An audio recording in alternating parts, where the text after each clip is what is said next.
Sir एक interesting बात पता चली है मुझे कि फॉक्सी एसोसिएशन में जब आप एक भाषण दे रहे थे, जब काउंसलिंग कर रहे थे, तो उस दौरान आपने नारा दिया था, एक स्लोगन तैयार किया था, बेटी बचाओ बेटी पढ़ाओ इन 2008। इसके बारे में ज़रा बताएं। हमारी ऑर्गेनाइजेशन जो है स्त्री रोग विशेषज्ञों की, उसका नाम है FOGSI, federation of obstetric gynaec societies of India.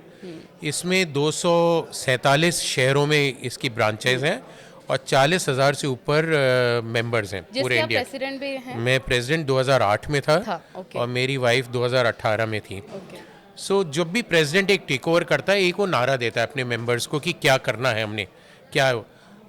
मैं क्योंकि बहुत अल्ट्रासाउंड में काम करता था, लोगों ने सोचा ये कोई साइंटिफिक नारा देंगे, but that time I thought कि सोशल इंडिया को सोशल ऑब्स्टेटिक्स की ज़्यादा ज़रूरत है। गांव तो चलो, गांव चलें और बेटी बचाओ बेटी पढ़ाओ, ये हमने नारा दिया। और इसको तक हमने भारत जागृति यात्रा करी।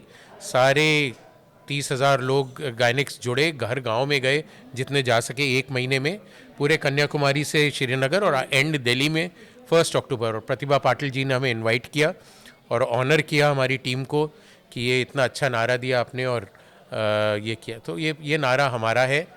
हम बड़े गर्व से कहते हैं कि हमारे सरकार ने इसको लिया अपना नारे की तरह, और आज पूरी स्थिति इसकी वजह से चेंज हुई है गर्ल्स एम्पावरमेंट तो की। देखिए, भारत सरकार का जो सबसे बड़ा नारा है बेटी बचाओ बेटी पढ़ाओ, ये डॉक्टर नरेंद्र मल्होत्रा जी की तरफ से आता है। ये बहुत बड़ी बात है इस वक्त। चलिए अब शुरुआत करते हैं और टेस्ट ट्यूब बेबी की बात करते हैं। आजकल ये टैबू क्यों हो जाता है फैमिलीज के लिए? ये एक्सेप्ट क्यों नहीं कर पाती है फैमिली, और क्यों इसके बारे में इतनी चर्चा है टेस्ट ट्यूब बेबी की?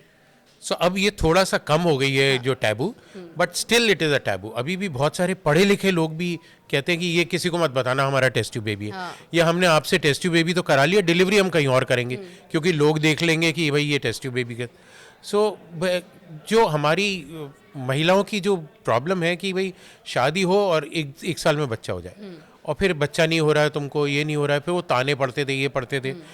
उसमें जो जिनको जेन्युइन प्रॉब्लम है, महिलाओं को एग्स नहीं बन रहे हैं, एंडोमेट्रियोसिस है, पॉलीसिस्टिक ओवरी है, ट्यूब बंद है, फाइब्रॉयड है, पुरुषों में शुक्राणु कम है, एब्सेंट हैं, तो इन लोगों को टेस्ट ट्यूब बेबी की ज़रूरत है। ये लोग आते थे, चोरी छुपी करके आते थे, टेस्ट ट्यूब बेबी करके चले जाते थे। कई लोग तो 9 महीना उस शहर में रहते थे। अच्छा। क्योंकि सरोगेट मदर में किया है तो ये ना पता लगे कि हाँ। सो ये टैबू दूर हो रहा है, बट अभी भी है, तो लोगों को समझना है कि टेस्ट ट्यूब बेबी। और दूसरा ये था कि किसका शुक्राणु होगा, किसका बच्चा होगा, तो ये सब हमें वहम दूर करने कि आप ही का बच्चा है, आप ही उसी पुरुष के शुक्राणु हैं, उसी महिला के अंडे हैं, आप ही के गर्भ में वो बच्चा पलेगा, 9 महीने आप ही के गर्भ से निकलेगा, 100% जेनेटिक आपका बच्चा, अनलेस कोई प्रॉब्लम है जहाँ डोनर की ज़रूरत है।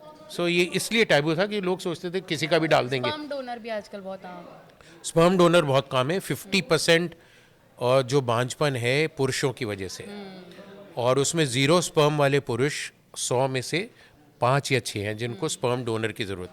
तो स्पर्म बैंकिंग बहुत शुरू से अलाउड है, अच्छी बैंकिंग होती है, उस पुरुष का टेस्ट होता है, जेनेटिकली मैच करते हैं उसका हाइट वाइट सब, और फिर वो स्पर्म यूज़ करते हैं। डॉक्टर साहब, उसकी भी बात करेंगे हम कि जो क्वालिटी ऑफ स्पर्म है जो ख़राब होती जा रही है आजकल की जनरेशन के मर्दों में, क्योंकि lifestyle, smoking and everything. But अब अगर हम उत्तर प्रदेश के पहले टेस्ट ट्यूब बेबी की बात करें, वो सेंटर आपने शुरू किया है, और कैसा एक्सपीरियंस था, कैसा अनुभव था, इनफैक्ट आपको रिस्पॉन्स कैसा मिल रहा था लोगों से, इसके बारे में बताएं। पहला टेस्ट ट्यूब बेबी हमारा सेंटर 1996 में ओपन हुआ था। Doctor Jaideep, my wife, went for training in Germany. इतने पैसे नहीं थे कि दोनों जा सकते थे, और मैं बॉम्बे में ट्रेनिंग ली, और हम लोग ने मिलके एक छोटे से शहर आगरा में ये शुरू करा। शायद इंडिया का 10वां या 12वां सेंटर होगा वो। पहले बॉम्बे में होता था और बहुत महंगा होता था, और एक टेस्ट ट्यूब बेबी सेंटर बनाने में बहुत खर्चा होता था। अच्छा। क्योंकि वो उसका पानी स्पेशल, उसकी सफाई स्पेशल, उसकी दवाइयाँ, अभी तक भी उसकी जो सुई हुई नीडल यूज़ करते हैं वो इम्पोर्टेड है। अच्छा। तो 200% ड्यूटी है, इसलिए महंगा है। इंजेक्शन उसके इम्पोर्टेड हैं, अब इंडिया में बनने लग गए हैं, अब मेक इन इंडिया जो आ गया है उससे। पहले हमने सोचा कि कोई आएगा ही नहीं हमारे पास, आगरा में है। फिर ये एक कपल जो कि 35 साल की औरत थी, डायबिटिक थी। अच्छा। हस्बैंड 40 साल के थे, एक जूता व्यवसायी थे।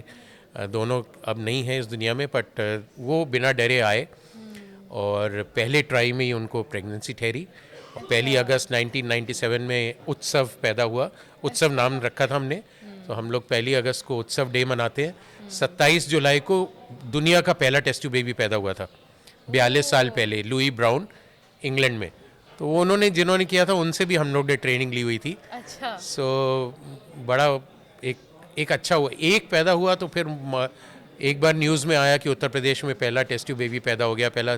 सो फिर अपने आप पेशेंट वर्ड ऑफ माउथ, हम लोग ने कोई पब्लिसिटी नहीं करी, कोई किसी को डॉक्टरों के रेफरल वो सब नहीं करा, अपने आप ही मरीज क्योंकि वो आते। सक्सेसफुल रहा, इसीलिए लोगों में भी जागरूकता बढ़ी और लोग कॉन्फिडेंटली उस चीज़ को एक्सेप्ट करने लगे।